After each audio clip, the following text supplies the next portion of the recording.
From the News Channel 5 Network, this is SportsLine.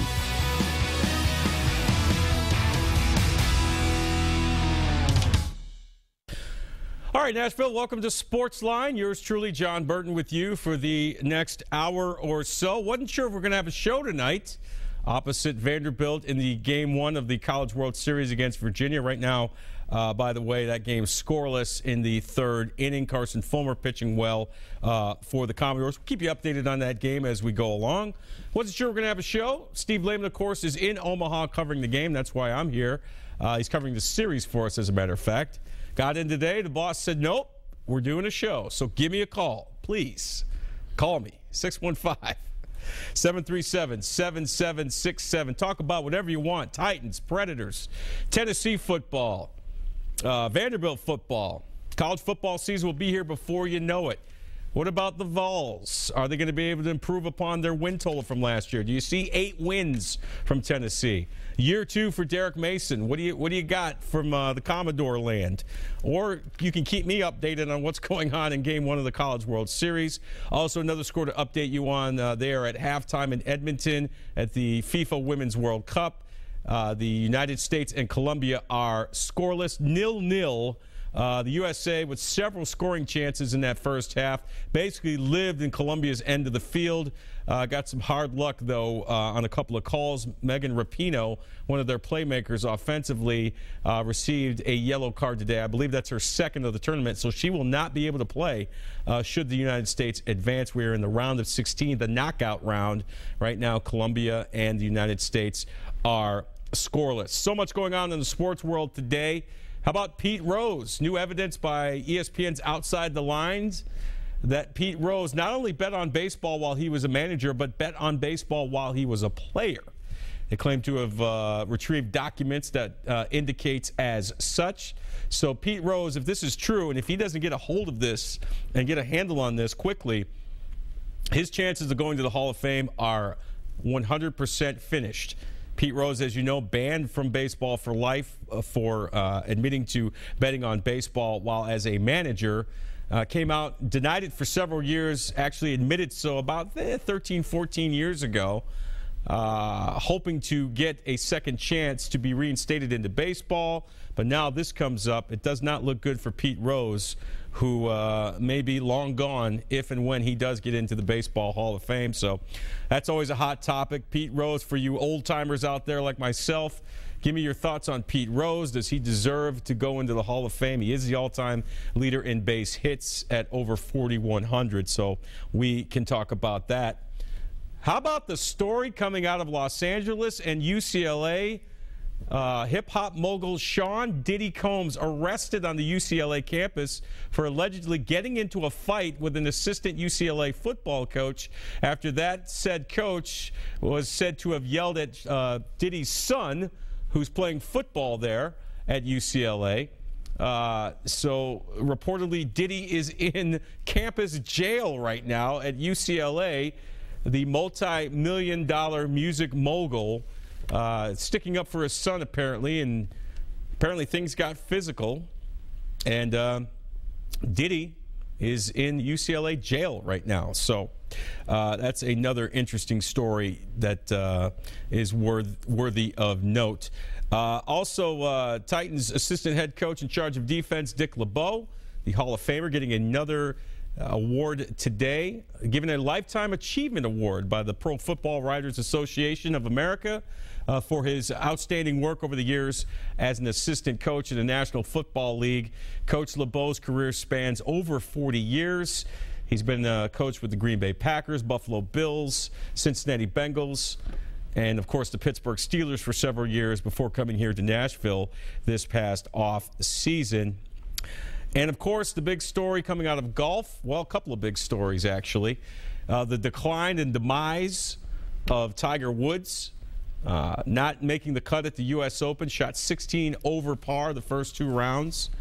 And you look at where he is mentally, allegedly, and where he is physically, which is evident every time you see him out there on the golf course, you have to wonder, is Tiger Woods done?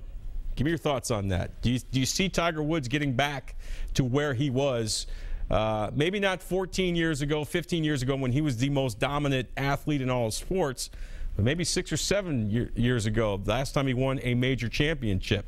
You give me your thoughts on that. What's, can Tiger's ills be cured? We can talk about that if you like. But Jordan Spieth winning the U.S. Open. He survived a late charge by Dustin Johnson on the final hole. Johnson missing a eagle putt that would have gave him the win. Then a relatively makeable putt for birdie that would have forced a 18-hole playoff, which would have been played today under USGA rules. But he missed that. Jordan Spieth has now won the Masters, and he wins the U.S. Open.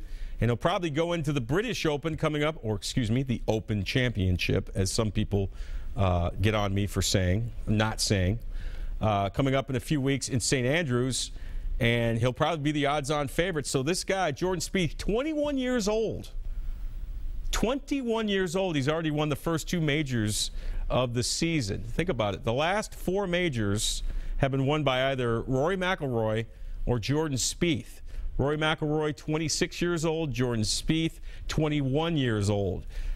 Are you a golf fan? Is this the golf rivalry? Is it time to put Tiger Woods aside and let these 2 young lions be the top 2 players in golf? Is it time to put away your love for Phil Mickelson, Tiger Woods, some of these older golfers?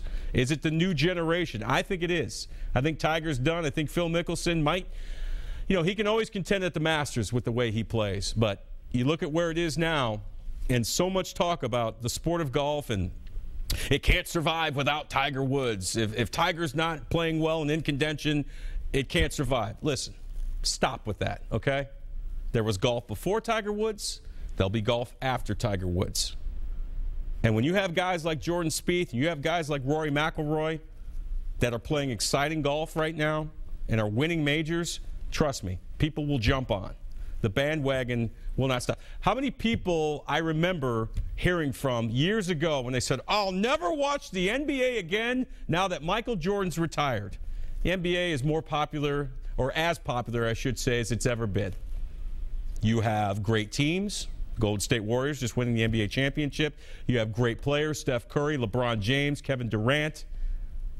The NBA is fine without Michael Jordan in it. Golf will be fine without Tiger Woods. Will the ratings dip a little bit? Sure, for a while. But there'll always be that guy, that next guy. There always is. So give me your thoughts on that. Am I wrong? Is golf done now that Tiger Woods has declined? Doesn't appear like he's going to get back to his form. Give me your thoughts on that if you like. Meantime, we broke down the U.S. Open final round last night on the Electric Power Company's Sunday Sports Central with our resident PGA teaching professional, the great Virgil Herring, who gives us his great golf tips every week on Sunday Sports Central. We had him in studio last night to talk about the final round of the U.S. Open. Man, high drama at the final round of the U.S. Open at Chambers Bay. Dustin Johnson with what looked to be a gimme putt to force a playoff with Jordan Spieth. They come back tomorrow and play 18, but it's been proven in a major golf tournament, there is no such thing as a gimme, is there? No, there's not. And the last 30 minutes was the roller coaster ride of a lifetime for Jordan Spieth and Dustin Johnson. Jordan Spieth makes a beautiful birdie putt on 16 that nobody thought he was going to make, takes a 2-stroke lead, and then Dustin Johnson has a chance to win it with an eagle, and we're thinking he's going to win it, and they're like, well, it looks like it's going to be a playoff. Nope. Jordan Spieth, our 2015 U.S. Open champion, in dramatic fashion. Does a missed shot like that, is that going to haunt Dustin Johnson, you think, the rest of his career? Yes, absolutely. Really? No question about it. The history of what he's trying to achieve. He's one of the greatest golfers to have never won a major, and he's got so much talent. But this is the second time in a major championship that something bad has happened on the last hole. Happened at the PGA Championship at Whistling Straits a couple of years ago. Right. So I would expect that this is going to bother him for quite some time because he had it right in his hands. Well, there has to be a winner in these types of things, and it's Jordan Spieth at the ripe old age of 21 years old. He's already won the first 2 majors of the year. This kid's potential seems unlimited. Yeah, no question. In the last 60 years, it's only been Ben Hogan twice, Arnold Palmer, Jack Nicklaus, and Tiger Woods, who have won the Masters and the U.S. Open to start the year. So we're halfway toward the Spieth Slam for 2015, and the kid's got a ton of confidence. He's one of the best. Well, he's probably the best putter in the world, and he's got a ton of game, and you couldn't be happier for him because he's the nicest guy in the world too. Great role model for golf and for all the kids out there. If you can, break down his game a little bit more. What makes Jordan so effective, especially in these major tournaments? Well, what Jordan Spieth does is, first of all, he builds his game around his short game. And with 66% of the game occurring with a wedge or a putter, it's very important to know that if you're good at those parts of your game, you can have a career out there. And he's very strategic. He knows what he doesn't do well, and he knows what he does well, and he plays to his strengths brilliantly, and he's got a ton of confidence and a ton of grit, and that's what makes him such a great champion. There's been a lot of talk this week about the course at Chambers Bay and how challenging it's been. A lot of people saying that the USGA wants more U.S. Opens at courses like this. Is that something you're in favor of? Well, I think what you have to understand about what the USGA wants, they have two commonalities that they want. They want the golf courses to be open to the public so that everybody can go play it and share the experience that people have in playing a golf course that a U.S. Open holds. And number two, with water use being such a big deal in the future, it's important for people to understand that golf courses are going to start to look more brown than green in the future, and this is the second year in a row. Pinehurst last year was pretty brown. This year, another brown golf course.